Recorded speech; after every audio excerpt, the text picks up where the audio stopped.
ইমামে বুখারী রহমতুল্লাহ আলাই এই সুম্মা দানা ফাতাদাল্লা এই আয়াতের তফসির নিজেই করেছেন। সুবহানাল্লাহ।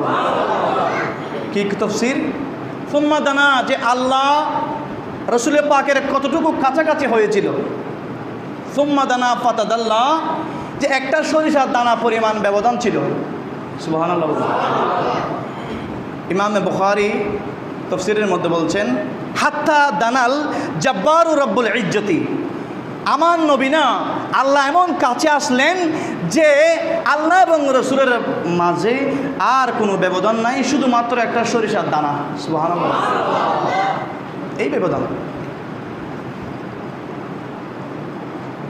ফাকানা কাবা কাউসাইনি আও আদনা, অথবা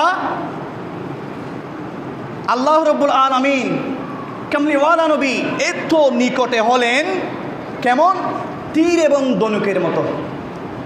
তীর এবং ধনুক মারলে যেভাবে কাছাকাছি হয়ে যায়, আল্লাহ এবং রসুল সেভাবে কাছাকাছি হয়ে গেল মেরাজের রাতে। জোরে বলুন সুবহানাল্লাহ।